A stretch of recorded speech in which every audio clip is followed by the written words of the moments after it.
or recording started, they're already turning over millions of dollars, and she's doing incredibly well. And what she's hyper focused on is culture. So everything is about creating a team where people feel open to communicate and that they've got the support and resources they need in order to do so. So it was a very particular offsite or workshop that we were running, because I do a lot of workshops on how to have difficult conversations, but this one was a heightened one because it was looking at what do you do when someone is already shouting at you, because this often happens, especially in construction. And because a lot of her staff are female, they need the skills to be able to deal with people who are intimidating, who can be dominating, and who can be manipulative, and to know how to feel safe and communicate effectively under that level of pressure. And she is all over the news in Australia. She's heralded as one of the top female leaders in that space. So in order to make sure that they had the right skills, because I don't often in corporate have to teach people how to deal with someone who's shouting at you. So I did a lot of research and was talking to psychiatrists, clinical psychologists, coaches, psychotherapists, energy healers. I spoke to everyone across the board to get their ideas on how to deal with those extreme pressure situations. But probably one of the most interesting conversations I had was with my neighbor. Now, my neighbor across the road is a prison guard, and she has been a prison guard for 25 years. Part of that has been in our two biggest, she's been in our two biggest prisons over those 25 years. And part of that time was in female prisons and then in male prisons ever for the last 20 years. And I said to her, what do you do when someone is shouting or they're going crazy, and how do you deal with that? And what was really interesting is, well, first of all, she said, that's a bit gory. I can't tell you that. Her stories were very brutal, but I'll tell you offline if you'd like to hear more. But she said to me, oh, prisoners, they've changed. And I said, what do you mean prisoners have changed? She said, they've changed. Over the 25 years, they've become soft. And I said, soft? What do you mean by soft? Sensitive? And she said, yeah, sensitive. They've become sensitive. And even working with prisoners, and especially in male prisons, she's found that there has been a shift of how people were and what they are now. And in her back garden, she made me role play with her what happens. And I had to be a prisoner losing control. And she then was the person trying to help me. And she tried to bend down and get eye contact with me. And she said, hey, what do you need? What do you need? And what you realize when you look at all bodies of communication, they're looking at one specific thing. And that is, what does that person need in that moment that isn't being met? What are they not getting that they absolutely need? And once we help ourselves and others meet their needs, whether it's for security, whether it's for understanding, whether it's for empathy, whether it's for growth or knowledge, if we help ourselves and others meet our needs, then everyone is going to be more successful. So thank you so much for having me. I'm very impressed that you've taken this time to find out how you can contribute to not only meeting the needs of others, but also your needs as you go on this journey to mentor people, and especially women in STEM.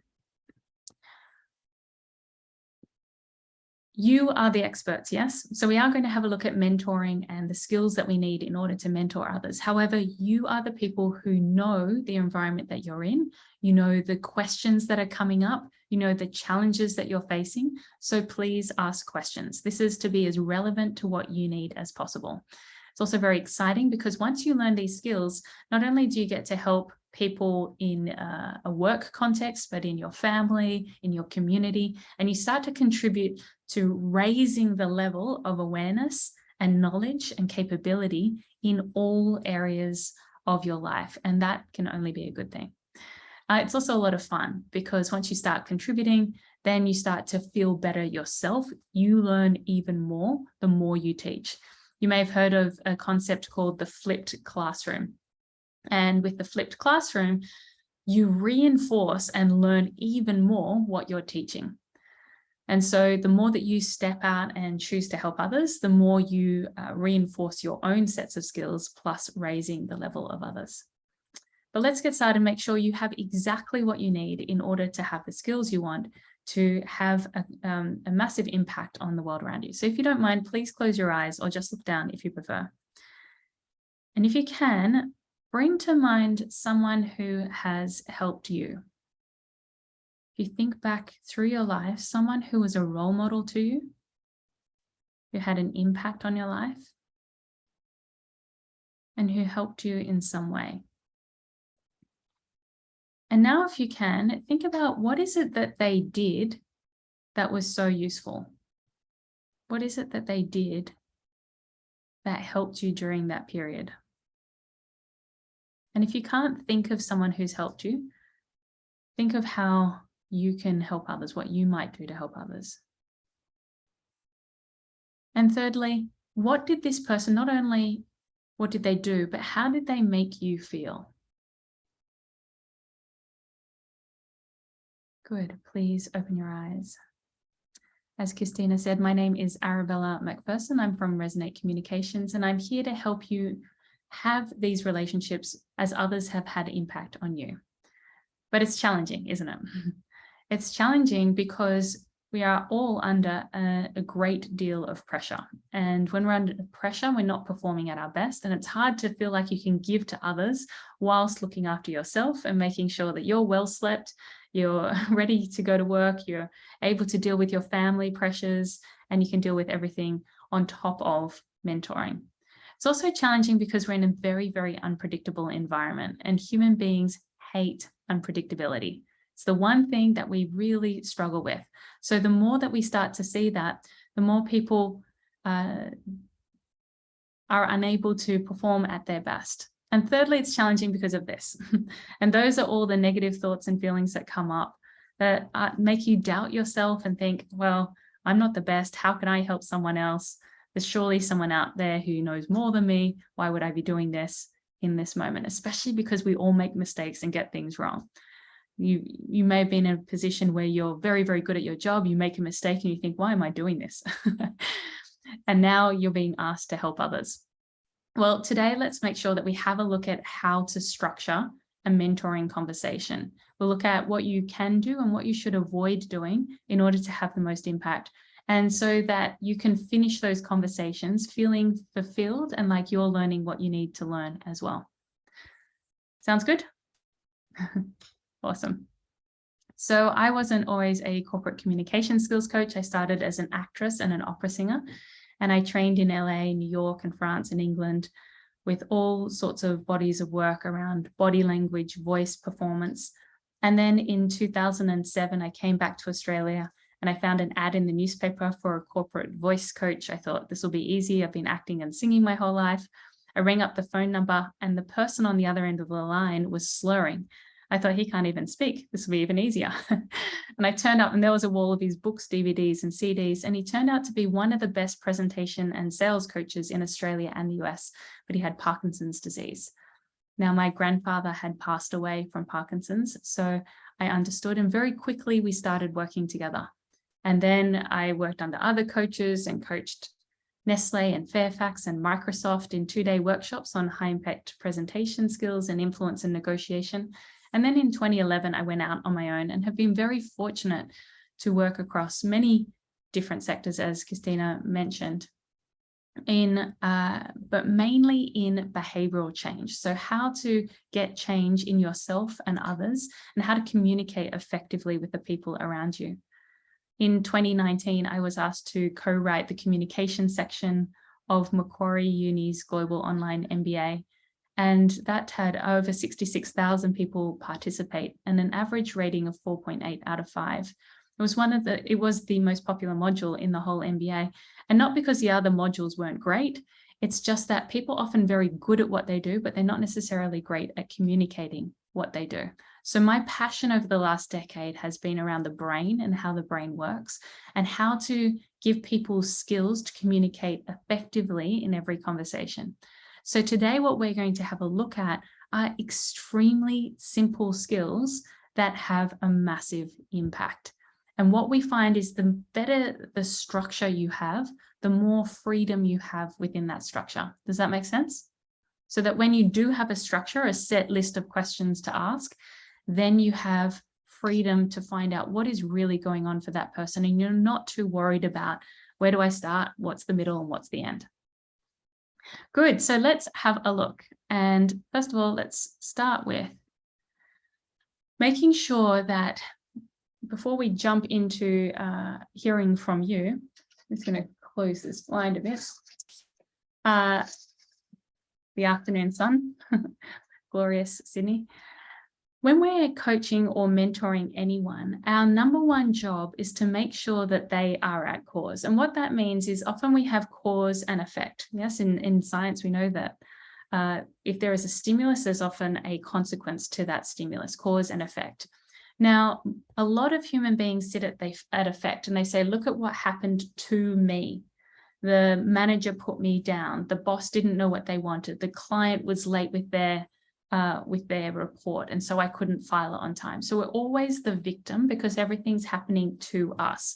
So what we want to do is switch it around and say, what if I'm at cause? Which means, what if I am responsible? What could I do differently? And how could I respond in a way that gives me power to make decisions and make choices? So it's called being at cause. When you're coaching someone, they may be talking about what's happening to them. And the question we want to ask is, what if you have the power to change the situation? The second one is knowing that everyone's always doing the best they can with the resources they have available. They may not be doing very well, but they're doing the best they can. And so understanding why someone's doing something is really important. And finally, there's no failure, only feedback. Now, this is easier said than done, because when someone fails at something, they feel a lot of shame. And so as a mentor, we need to be there with these people with lots of empathy, so that they know that it's okay to fail. So coming back to this question, have you ever had someone believe in you? And if you had, what did they do that showed you that they believed in you? And thirdly, how did that make you feel? So if you want to take yourself off mute and answer these questions, please feel free to jump in.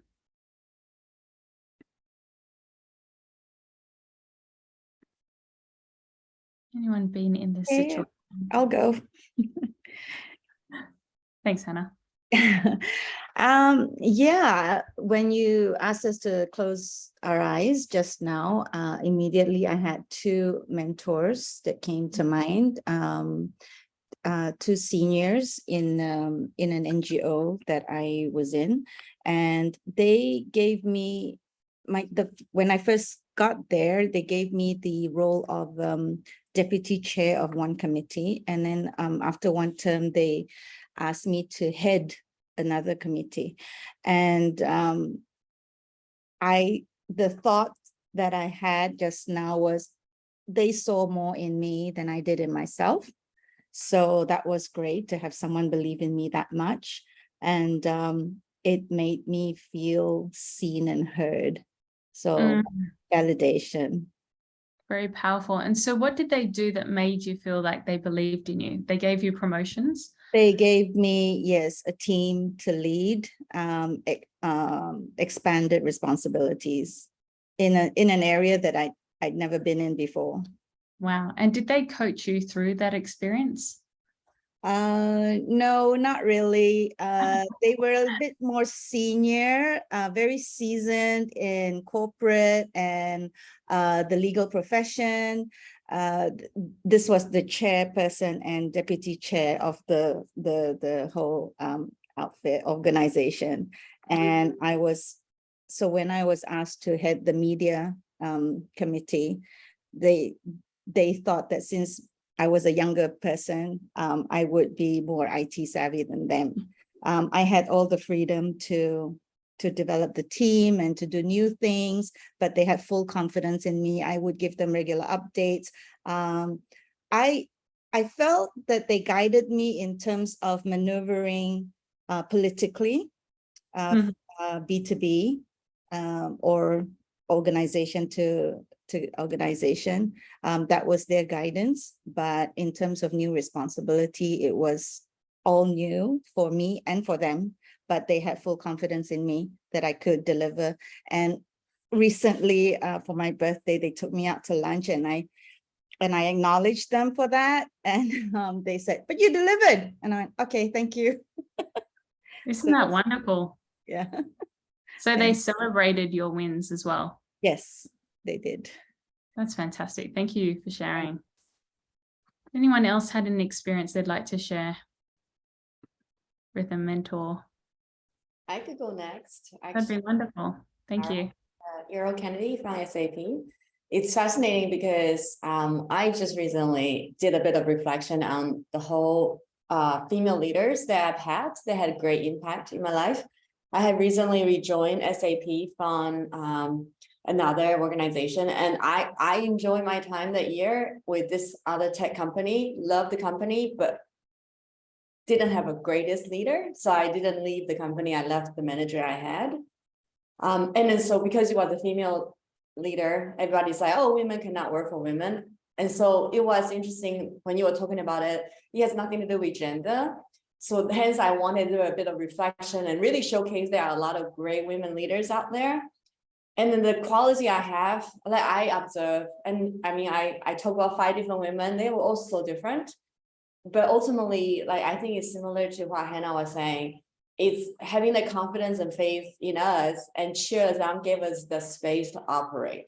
And none of us is perfect. And I think the old school of styles of leaders, they tend to point out, or when they coach us, is talking about where we can improve instead of leveraging our strengths to be the best version of ourselves and to operate the best we can. And so I really feel like, I mean, I showcased 5 different managers, leaders I had, and that's a common theme. They were passionate.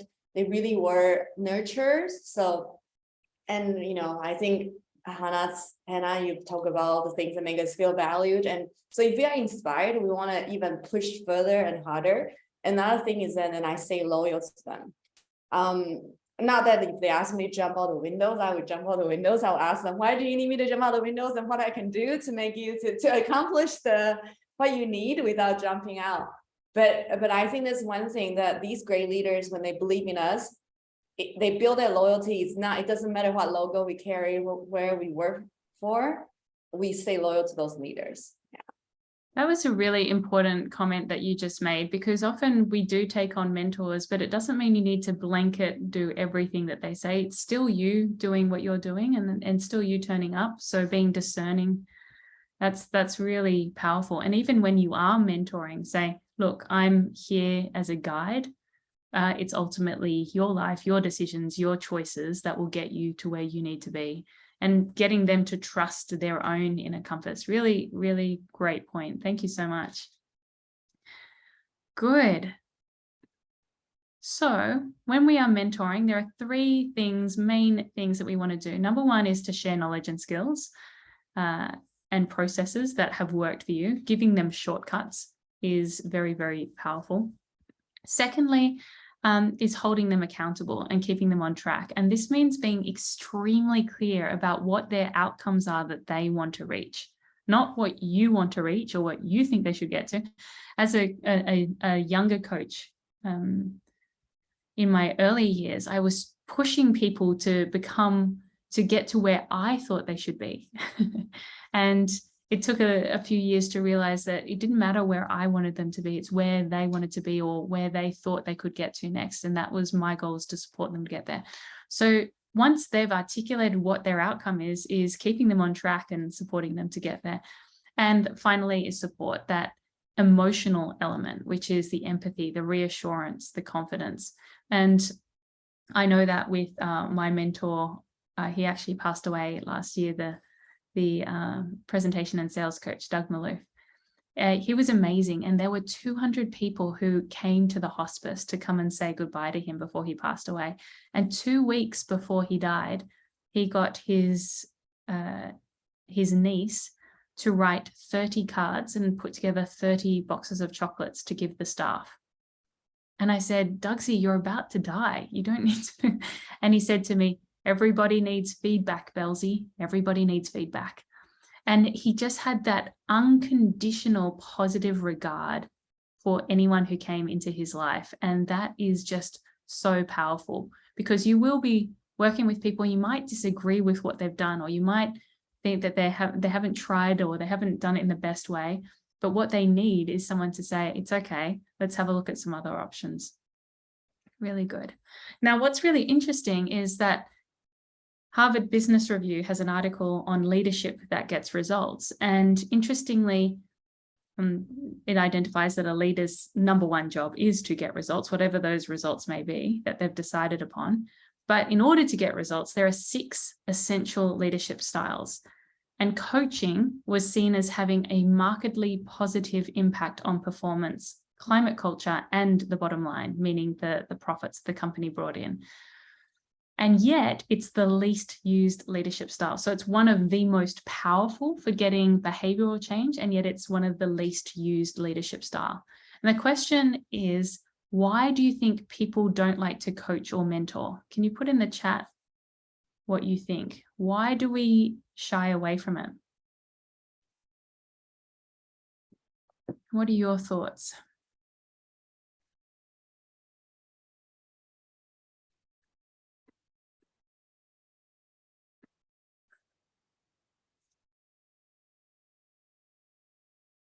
So if we're looking at the power of coaching or mentoring, not everyone wants to have a mirror in front of ourselves. Yeah, it's confronting. So sometimes the coachees or mentees don't want to turn up. Yeah, the question of not feeling worthy. Who am I to teach? I'm not good enough. Yeah, I can't take on a mentoring role. There's other people who are better than me. I remember when I was earlier in my career, I said, why would people come to me? I've only been coaching for a few years. And they said, you wouldn't send a toddler to a university lecturer. I thought, oh, that's a really good point. There's a place for everyone along the way. Sometimes we wish to avoid unsolicited advice. Oh, this is a really good one. Unsolicited advice. Now, as a mentor, and we're going to come to this, your job is not necessarily to give advice. It's not necessarily to give advice. And that's really challenging, because our cultures have praised us for coming up with a solution, fixing problems as quickly as possible.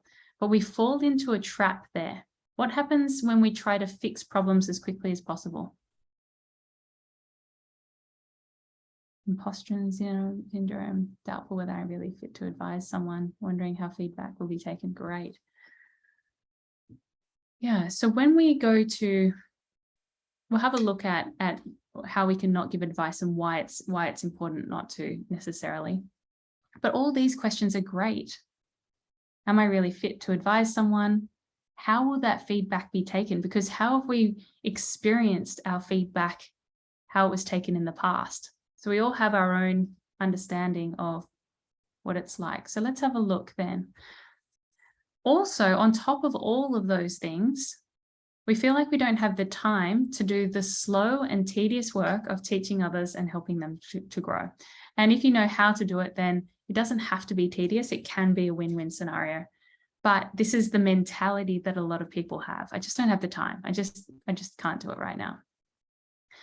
So let's have a look at step #1, which is session 1. How do you set up the first session? And here are some useful questions. It's not an absolute, but here are some useful questions that you can start to use when you're having that first session with someone.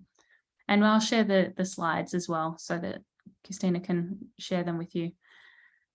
But the first one is, how did you get to where you are? Talking about the past is very helpful because it breaks the ice and that person can talk about something that's non-threatening to them. They can just relay their history and how they got to where they are right now. And you can also share how you got to where you are right now.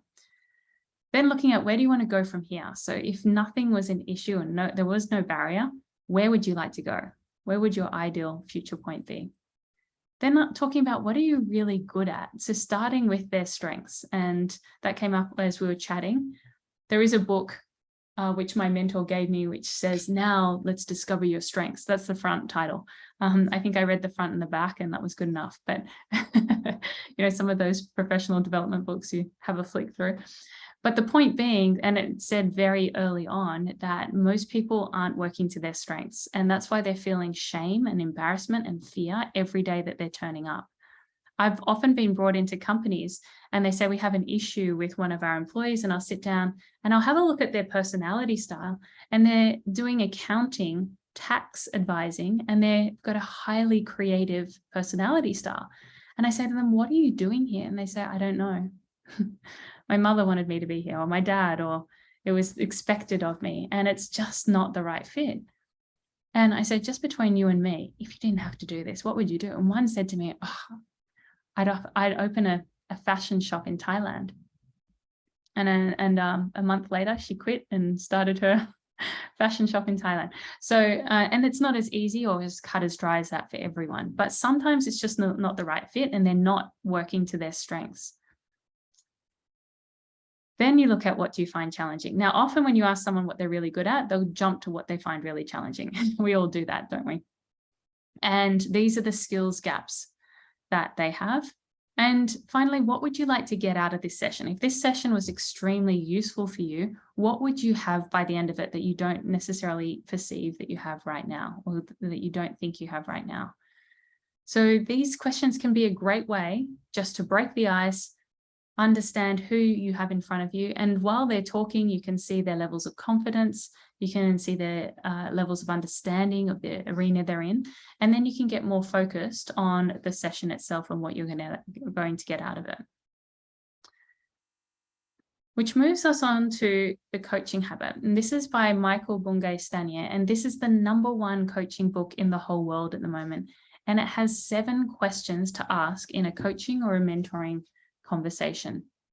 And the wonderful thing about these 7 questions is that they're incredibly simple. Yes, I'll share the slides.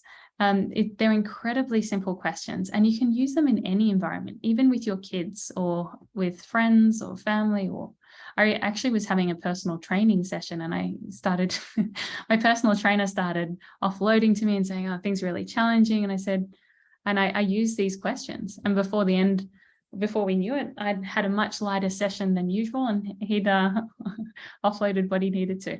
So let's have a look at these 7 questions. The first one is the kickstart question. And very simply, it's what's on your mind. Now, just asking this question is very powerful because it means that you don't have to lead the session. You're giving the other person, the mentee, the ability to talk about, first of all, what's on their mind. Now, people can't talk about anything except what's right in front of them in that moment. Now, this might not be the issue you need to work on, but it might be what's pressing for them in that moment. And it's very interesting. I had a client and she was a lawyer of a very big law firm in Australia. And she went to a leadership program. She was sent over to the States to do this high-end leadership program. And they were given coaches to have one-on-one sessions with these during the program. And they had executive leaders from around the world. And after half an hour, the coach said to her, we've been talking about your husband for the last half an hour. We should probably talk about work now. And she'd been performing incredibly well at work. Everything was off the chart, brilliant. And she said that's actually not where she needed the help. And this is very, very interesting. And she was saying that the benefit of working with me or with other people is that it's more holistic when we're coaching. Now, that doesn't mean that you need to talk about things you're not comfortable with. And sometimes it's very important to put a boundary in. If you think this is way out of my scope, I may need to refer this to someone else. And I may need to say, this all sounds extremely challenging. Can I share with you what I think I can help you with, and maybe give you some options or ideas on where you can get the support for those other things? But asking what's on your mind allows them to just, because sometimes they're in a situation, especially in depending on which environment they're living in or what situation they're operating in, they might be dealing with incredible political, socio-economic factors, and they can't get past the fact that their dad just lost their job or something's happened and they may just need to offload. And this is where we just sit and with empathy. And that brings us to question number 2, which is, but first, before we get to question number 2, there are 3 main areas that we're looking for, because problems usually fall, work problems, into 3 main areas, and then call them the 3 Ps. Problems with projects. So either they don't have the skills to complete a project, or they're having issues with the project, they're feeling shame or embarrassment or fear. The second one is people challenges. So maybe they're finding it challenging to work with a manager or with a colleague or a client or a supplier.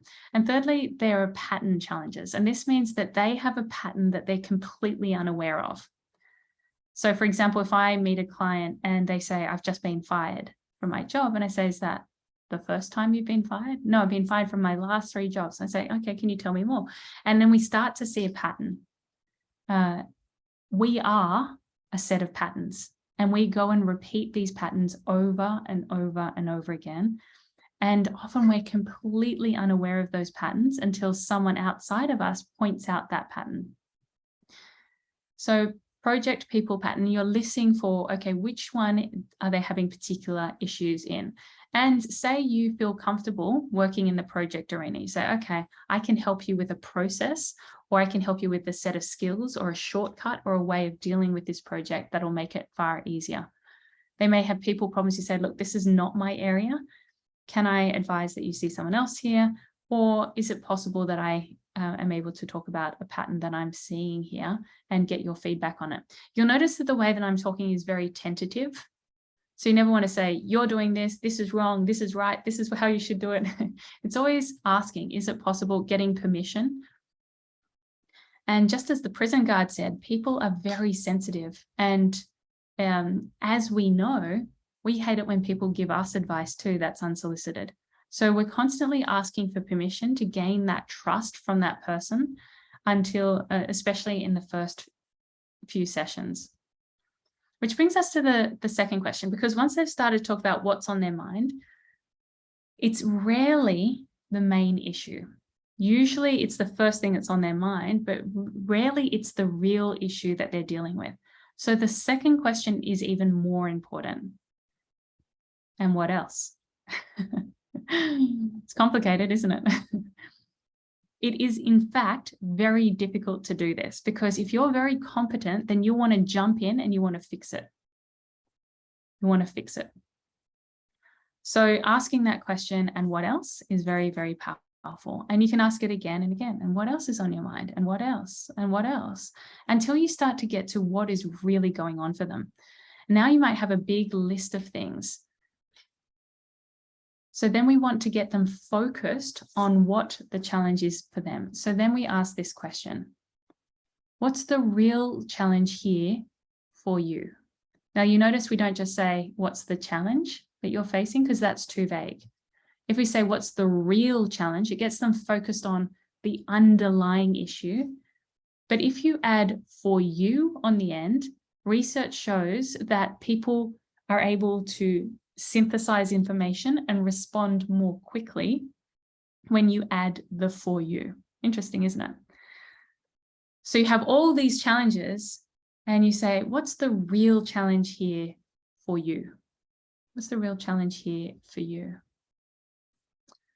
And that usually will put them in silence, because they'll have to think about all the issues and try and sift through them, go, okay, what is the real issue? What is really going on for me? And they'll either pull one of the issues out, or they'll come up with a completely different issue that you are totally unaware of. So what's the real issue here for you? Now, this question is what silences most people. What do you want?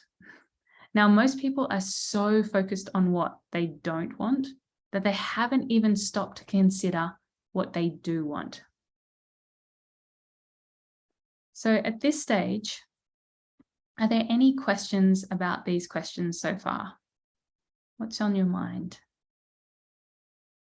And what else? What's the real challenge here for you? What do you want?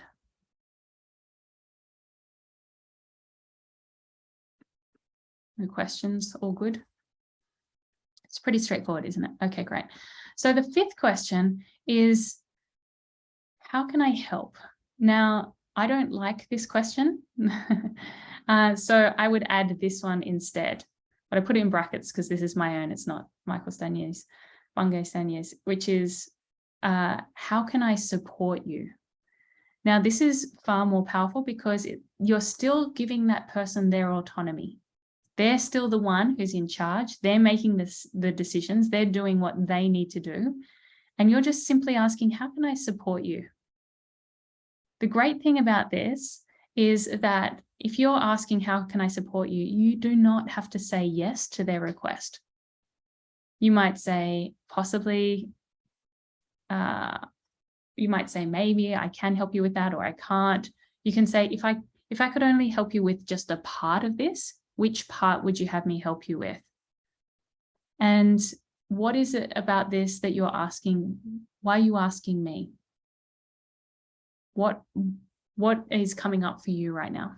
So you don't even have to say yes to what they ask you to, but how can I support you is a very powerful question. And they might say, well, actually, I need. And it's a very interesting area with how I can support you. Has anyone here read Eat, Pray, Love? Or seen the movie? Yeah. She starts the book, and I think even the movie, by saying that she worked with refugees and she thought that they would want to deal with the trauma of what had happened at home, what they were escaping. But what she actually found out is that they wanted to talk about who they'd fallen in love with on the boat. What did he think of her? How they, it was all about relationships and things that we may not think is important, but for that person is important. And so instead of jumping in and fixing what you think is the issue, asking them what they need from you in terms of support. And then we get to the strategic question. And this is crucial, especially for women, because we're so good at saying yes to absolutely everything. So what we want to do is say, if you're saying yes to this, what are you saying no to? Now, the presupposition, or what is understood here, is that you have to say no to something if you are taking something else on. Because if you're working with mentees, they're usually going to be very driven people who already have a completely full schedule. They're probably already burnt out, exhausted, and overwhelmed, and they're trying to fit more in. So this question is extremely important. If you're saying yes to this, what are you saying no to? Now, even in asking this question, they will need to go through, okay, if I'm saying yes to this, what does this look like? How many hours will it take me to do? Will it be extra work? Does it clash with anything else that I'm already doing? So it gets them to think more strategically about what they're saying yes to in the first place. And if they're saying yes to something and it does require more work, more time, more energy, more focus, they're going to have to say no to something else. And this is a particularly difficult thing because often women want to please and do more rather than less, because they want to prove themselves. Embarrassingly, I grew up with 3 older brothers, and I wanted to prove I was just as strong as my brothers. Mum had 4 of us in 5.5 years, so we're all very close.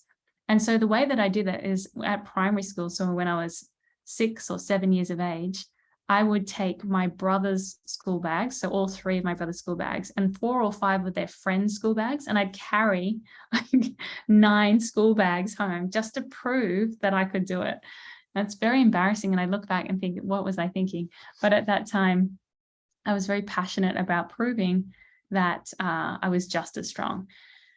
Now, this mentality is quite common, and so we want to make sure that they realize they've got nothing to prove. They've got nothing to prove, and it's okay to be promoted and not know how to do your job at that next level, and to be supported and to make mistakes and be okay.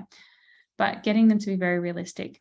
And finally, this question 7, the learning question. What was most useful for you? Now, this is a very powerful question. We might feel fear or shame asking this question because what if they say nothing was useful? But what it does is it completes the learning loop. And what I mean by that is you don't learn when you are told something.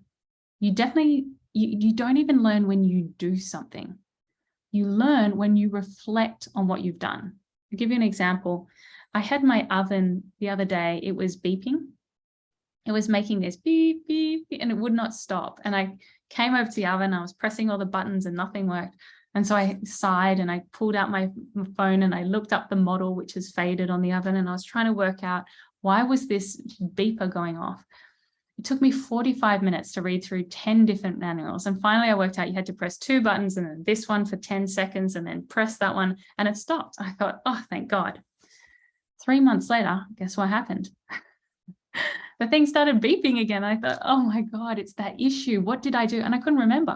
I couldn't remember what I did 3 months earlier.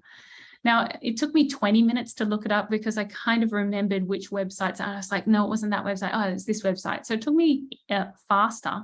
It was faster for me to find the information. But this time I was smarter.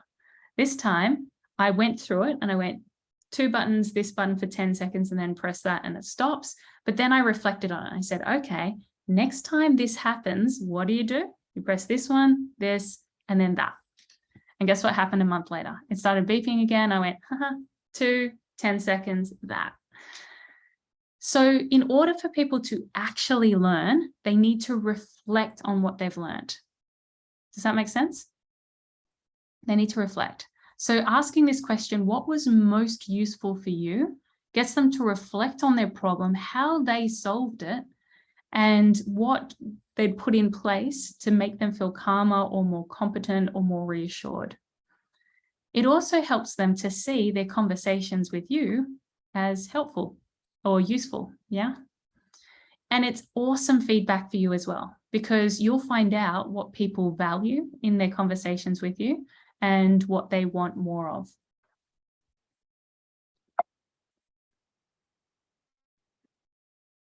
Now, when you are talking to them, you can use these spontaneous questions.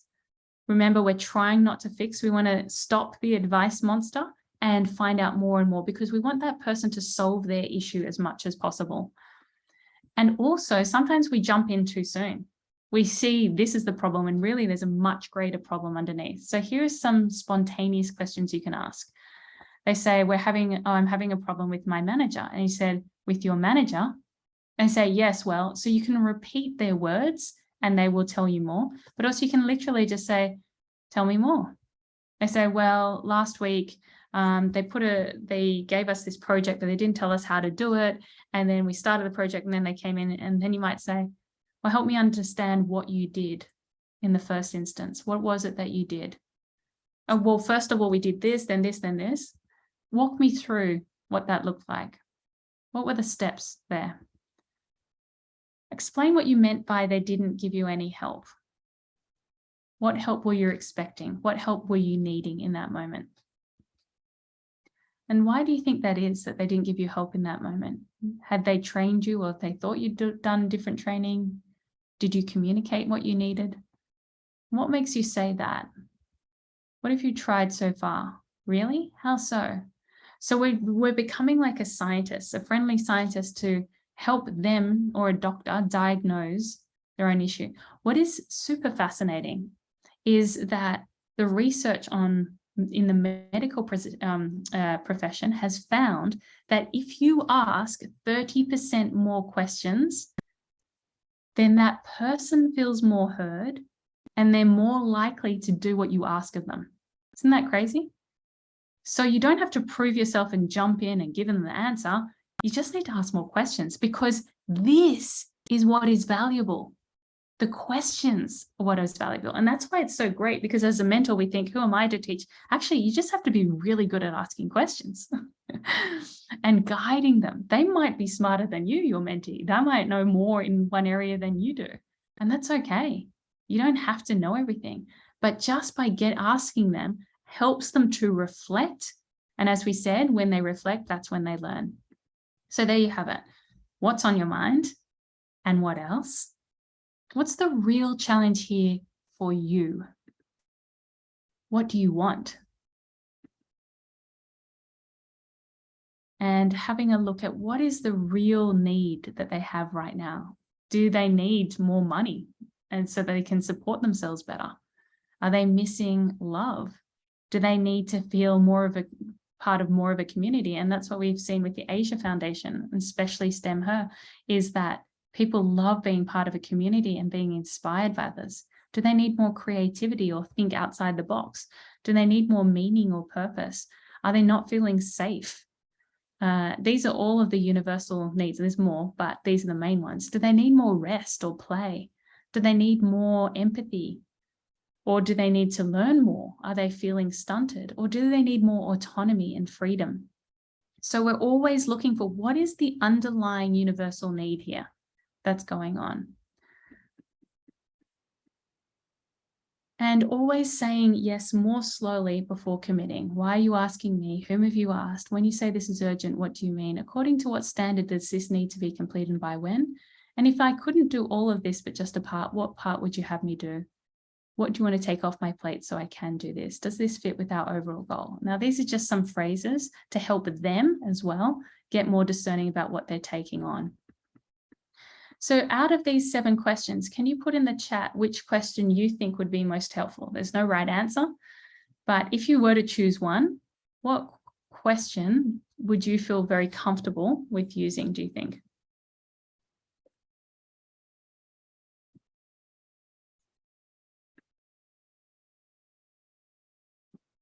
And what else? What else is amazing? I'm glad that you see that.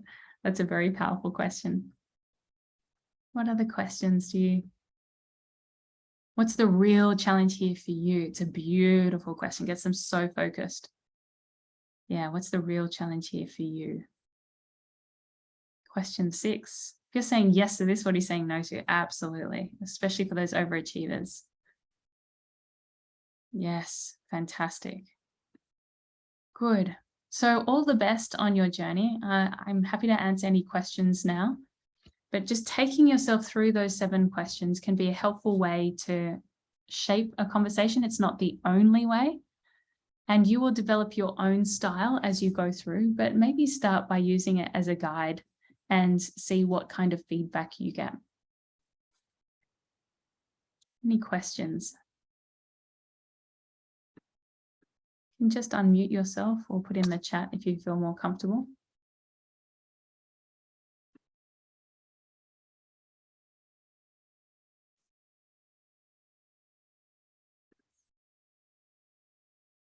If there are no questions, could I take you through one more thing? Is that possible to finish off?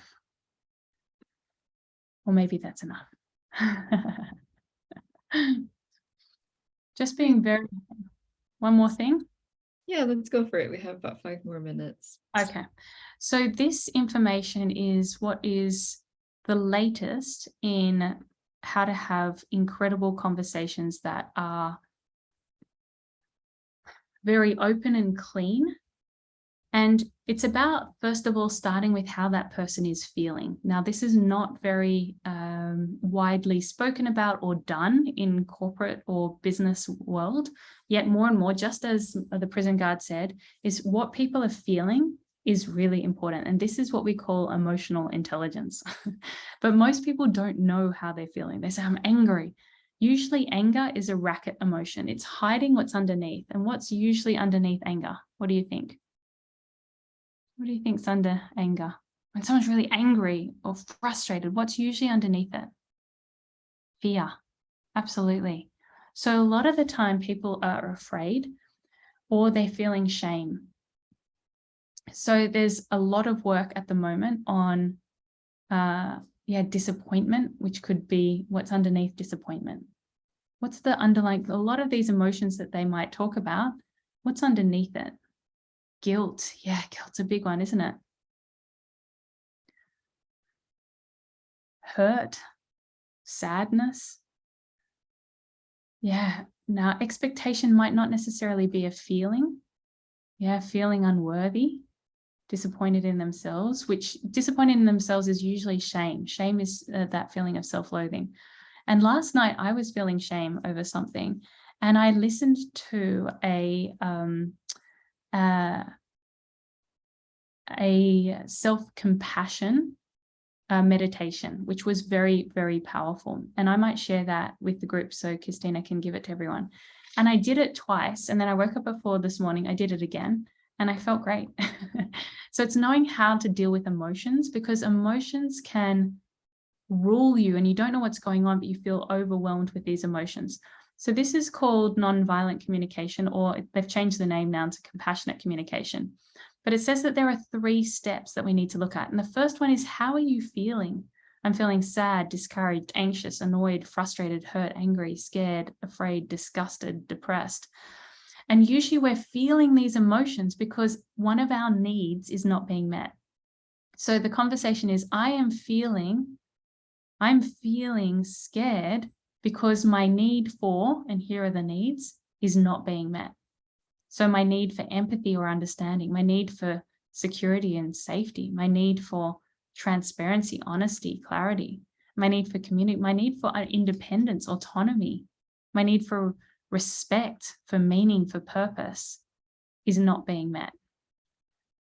And then helping your person to know how to ask for that need to be met. Can I request that? And asking for a very specific action to help them feel better. Does this make sense? And I'll give you that meditation, because there's a lot of emotions that people aren't dealing with at the moment, especially if they're dealing with burnout. Right. Great. Thanks so much, Arabella. I think we definitely benefited from that sharing, and it's really great to be able to learn more about how we can structure our conversations, especially as we embark on this mentorship journey on STEM ConnectHER. I will be working with you to get your slides to our attendees today, but we are also going to be uploading the recording of the session onto our events page. So great. With that, I'd just like to close with some remarks. I'd just like to remind those of you that have not registered yet on our platform to do that. And also, you're also able to access other learning resources that are provided by our supporting partners. And you can also attend our next speaker series that's going to be led by a speaker named Teddy Chu on November 10th at 10 a.m. Malaysia time. He will share more about how to make the most out of your network and why networking is important for your professional development. So I think we can all relate to that at any level that we are in our professional journey. And so, yes, thank you so much, Arabella, for spending time with us today, as well as all of you who joined us. We look forward to seeing you at the next event. Thanks so much, everyone. Have a good rest of your day. Thank you, Christina. Bye, everyone. Thanks. Bye.